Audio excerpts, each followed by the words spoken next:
All right, finally, I've collected enough motorsport dollars to actually tackle this Grand Prix event, Formula One Grand Prix event number 6, the Abu Dhabi Grand Prix at Yas Marina circuit. All right, so for this run, I will once again pick AlphaTauri featuring Pierre Gasly, our star racer here. And this event requires PR requirement of 125.6 up to 126. And the reason for there being a range is simply based on the fact that depending on which car you choose, you have a different base PR to start off. So if you pick a lower base PR car, like I did here, then your target PR is lower as well accordingly. So basically, let's call it just upgrades, right? Upgrade cost is gonna cost the same, no matter which team you choose. So, with that being said, in order to reach this PR of 125.6 for AlphaTauri, basically, I need to get every single, all the tunings available for Abu Dhabi Grand Prix, the usual 28 available tunings, which is gonna cost me some 3,361,000 motorsport dollars. So that's of course why it took me so long to start this event, because you don't want to run out of fund in the middle of your Grand Prix event. They're kind of living up to now the cost of Formula One, right? Running a Formula One event, racing, participating in Formula One event, all very costly venture here, and they're certainly bringing that side of reality to the real racing, I suppose. So yeah, this is expensive. And not only do you need all the tuning setups available on this car on board, but that's not gonna get you quite up to meet the PR requirement for this event. So if you recall, let's see, which one was well, I guess it was not Formula One event, but the Federated Auto Parts, the NASCAR events. In order to complete that event and win the car, once again, that event had a set PR requirement that we had to meet, and for that one, you had to get every tuning setups available. So this time, it's even more than that. So how do we raise your PR beyond just by getting the tuning setups? Of course, you have to spend gold to either level up your driver or level up your team principal. So technically, I believe the cheapest way to get there is getting your team principal up to level 5, I want to say, and then level up your driver.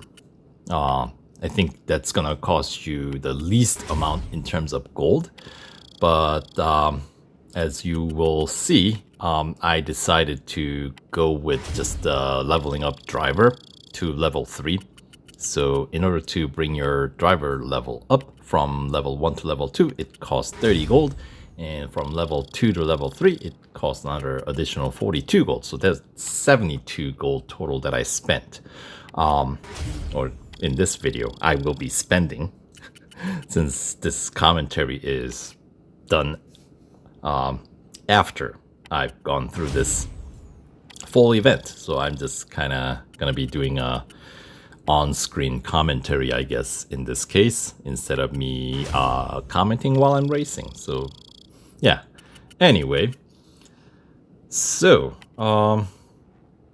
the cost of the car is what, 2.5 million motorsport dollars for 2020 Formula One cars. But that's, so you might be thinking, well, why don't I just buy it if I'm gonna be spending like a lot more resources to complete this event? Well, the reason why I would say you would go through this event to complete a Grand Prix event isn't just to win the car. I mean, that's definitely 2.5 million. It's not cheap. But the thing that you really are after is a tuning setup and a team principal experience that you get to build up from these. So yep, there it is. Leveling up Pierre Gasly. So for what was I gonna say? The team principal, right? The team principal experience. They're hard to come by, for Formula One. Each tuning gets you each tuning setup that you get a pretty decent, 150 team principal XP. That's not for nothing. Compared to don't we get 15 team principal XP if you just switch back and forth for installing particular tuning setup depending on the venue, right? So, and in order to max out your team principal, you need 9,000 XP there, if I remember correctly. Here, let me check my numbers here. Yeah, so that's a lot of switching back and forth, versus if you get these tuning setups, obviously, by getting all the tuning setups required here at Abu Dhabi, you are gaining 4,200, I guess you're purchasing 4,200 principal XP. So that gets you essentially more or less kind of halfway to maxing out your team principal. And since I ran the same team, same driver in the last Grand Prix event over at the Red Bull Ring, so I have already, banked up decent amount of team principal XP and the driver XP. So it's gets me that much closer to maxing out the personnels involved in this team. So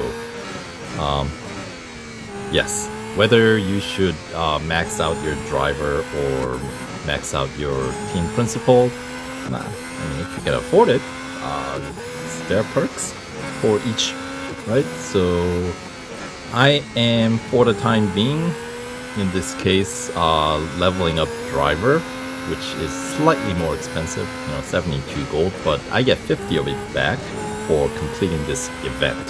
So that's spending essentially about 22 gold, getting 50 gold discount.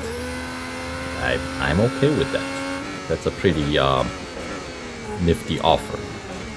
Now, if I want to go all the way and max out my driver here, because that would be the ultimate goal, I would first of all need to bank up 100,000 driver XP, and the total gold cost to max out the driver level at level 8 is going to be 774 gold. So here I spent 72, so I'm gonna have to spend another some 700 gold if I want to max out the driver.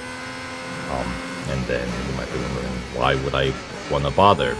A couple of different reasons. Number one, it brings your PR up higher. Your car runs a little bit, faster, and just overall improves your racer, right? The car and the driver combination. That's one. And when you max it out, it does unlock, of course, the Invitational Series for 2020 Grand Prix season for this particular team. So, and then of course there's more longer form Formula One races, instead of just only racing 3-lap max on the Champion Series, or the daily races only has 2-lap max. So if you don't mind shorter form races, then there really is no reason for you to go unlock the invitational other than I don't know, improving the car, right? The racing experience, right? So yeah, but eventually, I mean, I can afford it. So eventually, my goal is to unlock invitational series for all the teams that I eventually get my driver level up to. If I bank up enough driver XP, then I have been sitting on a few teams that have like right there on the verge of like maxing out driver level, like Mercedes AMG Petronas. I am like fully maxed out just about. Alfa Romeo, Kimi Räikkönen, of course. If you guys follow my channel, he is my guy. The Iceman, yes. So he's maxed out. And Alex Albon, Red Bull Racing, also he's pretty close to max out. And at the end of this event, Pierre Gasly is gonna be a little bit closer to being maxed out. I haven't been doing my daily motorsport dollar farming using 2020 Grand Prix cars and events because I just went with the 2019 ones where I can just pick essentially two teams, and namely Ferrari and what's the other, Williams, and fill up 25 laps at Monza. So I do 2 9-lapper with the Ferrari. The reason why I do it with the Ferrari is, number one, it is actually, I get better time with Ferrari from 2019. With the maxed out spec on that car, you can get you can get pretty good time. And also because it's daytime race, I don't really like racing in the morning time rendering when I'm just running it for farming, because visibility. I like to see where I'm going. I like to see where everybody else is at. So that is the reason why I would run 2 9-lappers. And that gets me to about 18 or 180,000 out of 250 that I need to max out daily cap. So I need to, after I do those 2 9-lapper Monza races with Ferrari, then I need to do essentially 7 more laps, which I fill up by doing head-to-head at Monza, and that's a single lapper, and a 6-lapper Monza with both with Williams. Once again, because it's daytime racing. So yeah, so that's what my strategy has been for quite some time. Those are like quick go-to events. I know it becomes repetitive and it can get old, depending on how you approach it. And at times I would switch things up just because I felt that it was getting old. So sometimes I'll do that. But if I don't feel like putting too much thought behind it and just want to, get my numbers up on the motorsport dollars, then those are my go-to events. Just done quickly, right? So on occasion, I would cut all the corners. I wouldn't even bother actually doing like a proper racing. I just want to get it done and over with. So that means if you cut like all the corners that like the chicanes, like first and second chicanes, right? Then I think you can do 9 laps around Monza with Ferrari, like closer to 10-minute mark instead of normal like 11, and closer to 11 minutes is typically if you race properly without going intentionally off track, cutting corners, all that stuff. I think if you race properly, I think it'll take more like 11 minutes, closer to 11. But if you cut all the corners every lap, yeah, you can do 9 laps around Monza, like closer to 10-minute mark, which is, as I said, remarkable. Yeah, so if you do 2 of those, takes about 20 minutes, and do 7 laps. Once again, if you cut all the, even though like with the 7 laps that you do, you don't necessarily have to do that. So it takes about half an hour every day to fill up that 250,000 motorsport dollar quota or cap, right? Which I wish they would revise. Maybe just get rid of that cap would be preferable, but I'm pretty certain that then I don't know. That's kind of irritating side of the status of the game right now, I think, because you know, last few videos that I've uploaded are just random road collection events that I have not done.